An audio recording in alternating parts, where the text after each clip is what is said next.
What's going on, everyone? Kyle here, back again today with some new audio equipment. I hope it's sounding much better than before. With that being said, let's get right into it. Today we're going to be talking about 5 ways you can save more money. Now, number 1 would be to just generally spend less. And I know that's so ridiculously obvious, but a lot of the times people think that they waste money on things that are thousands of dollars, and they're not realizing the amount of $30 to $50 purchases that they're making and how easily those compile, whether it's, lunches and dinners or, little knickknacks or clothes or whatever it might be. Like, you might focus on, how much your rent is, which that's something that's a very big expense, which I agree. But at the same time, you're not understanding that you're so focused on the bigger picture, you're not realizing how much you should be focused on those little expenses that eventually turn into hundreds or even thousands of dollars. Number 2 would be to use a principle that I talk about all the time, which is purchase things for either used or just for a generally good deal that you can sell if you need to at a better price point or at the same amount that you paid for them. And I know this is obvious and you can't do it with certain things like clothes a lot of the times unless you're buying, some ridiculous designer stuff. I understand, but with a lot of purchases in your life, whether it's your car or your phone or whatever it might be, you might be able to purchase that specific thing slightly used or just at a good price point to where you can resell it again and not lose any money. All of these purchases will pretty much be null, or they'll actually help add to your income because you can purchase something and then not lose any money on the whole time that you're owning it. So it's essentially like owning it for free, which is a great way to stay out of the negative. Now, number 3 is inspired by Graham Stephan, which he's somebody that is ultra frugal, and I love watching his content. And he has something called the 20-cent iced coffee, which is nothing more than just pretty much coffee that's made at night. You put it in the fridge, wait a few hours, and you have iced coffee ready to go. Now, I never believed in this before, but when I actually realized how much money I was spending on coffee, I really kind of started to think like, oh wow, like this is hundreds and hundreds of dollars that I am just throwing away for no reason. It's one thing if it's not at home and you have to meet out a client, I get it. You buy a coffee, that's fine.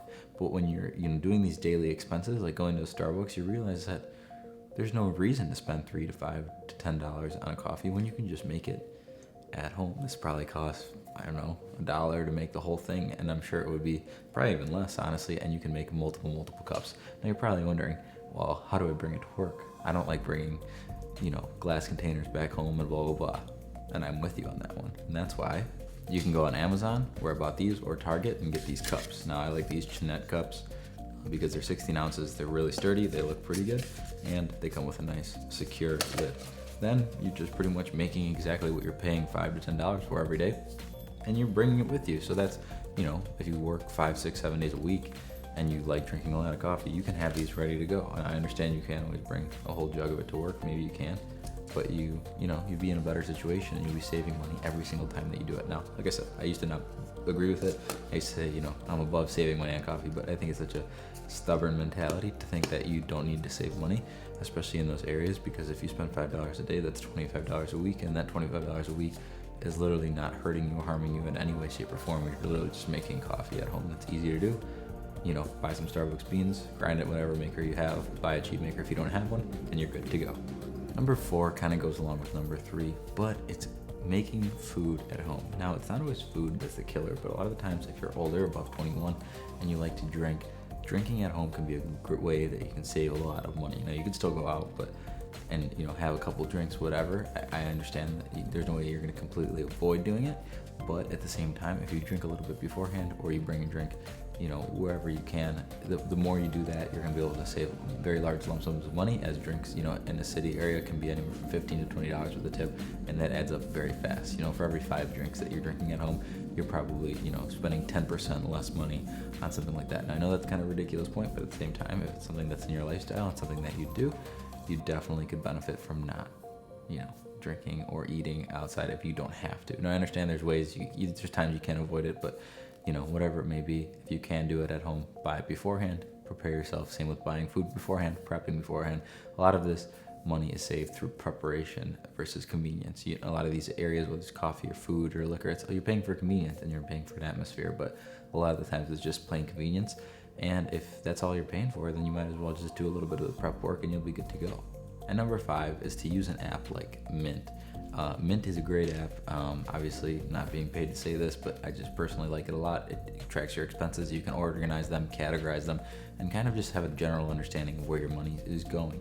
This is a great way to keep track of subscriptions and all those different things. So spend the few minutes it takes to set them up, put your card and bank accounts in, and you can kind of see, man, I'm spending a lot of money there, or man, I didn't even want that subscription, etc. Now, I used to think I didn't need to track anything either, and I heard a really good point, which is, you can't control what you don't track. And in a way, I think that's very, very true. So if you think you're just going to save money in your head and be frugal, you might be very good at 50% of the time, but the other 50% of the time you could be leaving a lot on the table. So with that being said, just think about these things and think about, how you can track your expenses, how you can kind of implement ways to be a little bit more conscious. You don't have to be the annoying frugal person. You don't have to, be a cheap, guy. But when it comes to yourself and your own things that have to deal with your own convenience and own kind of just experience, if you can cut down in those ways and just kind of make sure that you're not making any mistakes paying for subscriptions that you don't want, and you're monitoring your expenses, you'll be on the path towards saving more money. This is the same path I'm at, and a lot of people who are way more successful than me are on as well. Like I said before, Graham Stephan is an awesome dude, and he's got a lot of very knowledgeable insights on, frugality and stuff like that. So he's an awesome person to watch and listen to. With that being said, I want to thank you guys so very much for watching this video, and I hope you guys like it. If you didn't like it, dislike it, but if you did like it, leave a like. That helps me out a bunch. Subscribing would mean the absolute world to me, and I'll see you guys in the next video.